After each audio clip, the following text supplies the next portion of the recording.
Paul Mcbeth for the win. One step closer to the great one, Ken Climo, in major wins.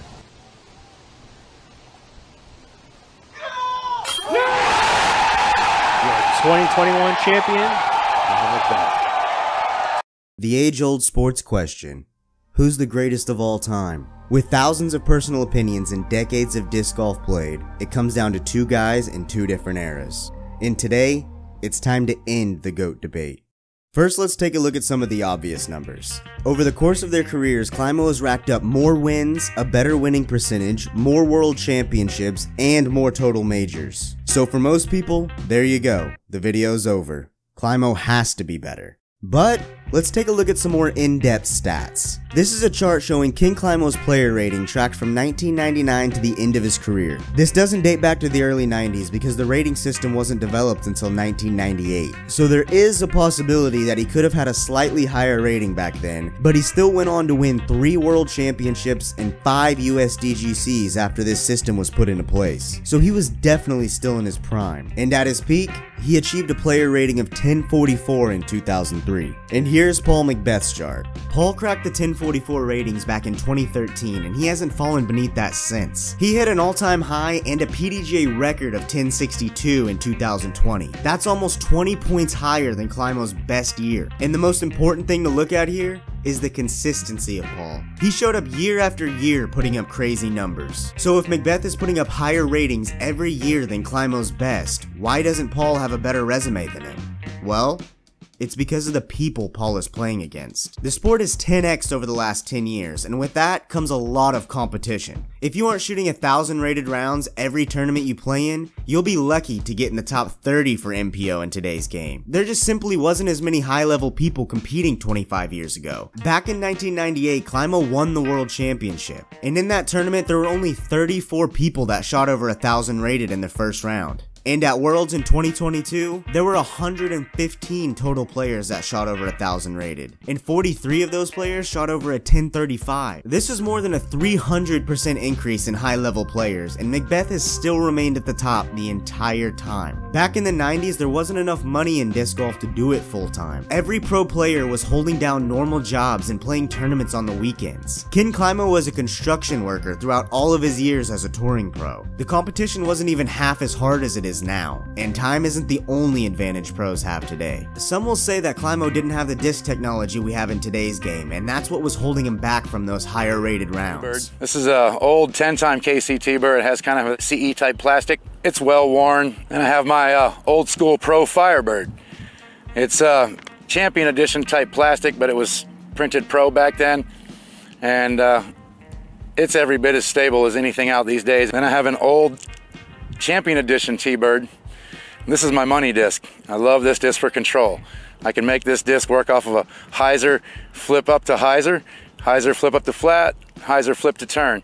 This disc does a lot for me. The fastest disc Climo had back in the day was his Pro Wraith at 11 speed. They were throwing a lot of mid-range and slower speed discs in the 90s because that's all they had. In today's game, Paul Mcbeth has access to 10 times the amount of discs in different plastics. The last one's the big boys, Ooh. the distance drivers. These are my favorite ones to throw when you just want to unleash them. Okay. First one right here we got is the Zeus. That's my line right there, my signature one. We got the crank. Here's an interesting one, the machete.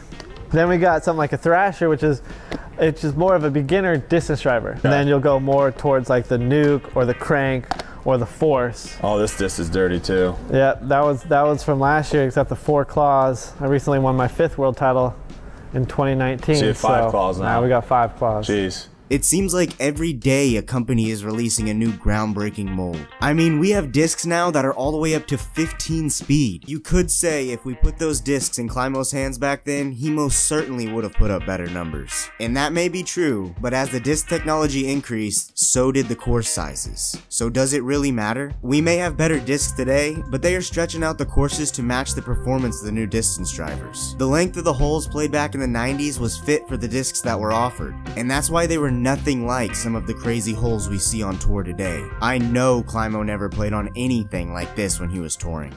This one I suspect doing more gobbling. Yes. Because it's 1,499 feet, par 5, over the water to start, one big bush on the right side that you need to avoid. Throw it as far as you can. Throw it as far as you can a second time. Throw it as far as you can a third time. One more time. And then 2 more of those. See what you can do. This ditch here is out of bounds late in the hole. There's also a cart path on the right side that's out of bounds. So you need a little bit more control on your third shot. The first 2 are pretty much all out bombs. The one thing Ken Climo has over Paul is his 12 World Championships to match Mcbeth's 6, and Ken's record will most likely never be beaten. Paul would have to win the next 6 years in a row, putting him at 38 years old, and with the competition only getting better, I don't see it happening. And like I said before, for some, that's all the argument is. Climo has more wins, so he's better. But if that was the case, then Bill Russell is the GOAT over one of the most polarizing sports figures in history in Michael Jordan. And we all know that's not true. If Ken Climo was able to focus solely on disc golf, not working a full-time job and making millions a year from a disc company, as well as playing with the latest molds of discs, who knows what he could have accomplished in his career. But that's just not the case. Paul Mcbeth has a high-paying contract from a sponsor and is solely focused on disc golf. But the one big difference is, so does hundreds of other pros, and Paul still has proven his dominance. And when it comes down to the raw question, it seems like the majority of you guys will say that Mcbeth is the GOAT. And although these are only opinions, I agree. Ken Climo may be the champ, but he's not the GOAT. Thanks for watching, like and subscribe for more disc golf content. You probably already know that you've won 50% of the majors that you've played in since 2012. You're going after your 17th. Paige talked about the battle and the bet that you guys have between each other. And that would also bring you within 2 of Ken Climo, arguably the GOAT, as many would refer to him as.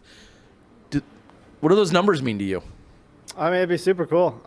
You know, that's a number that, you know, Climo obviously has some age-protected majors that don't, you know, count for that 19 open division majors. So it'd be huge, especially knowing that the players that we have now, they have a long ways to go to catch up, but it's going to be a lot of fun to watch, and I know I still have a lot of years left to play, so I'm going to be battling with all these names that we know right now that we're going to be seeing this weekend.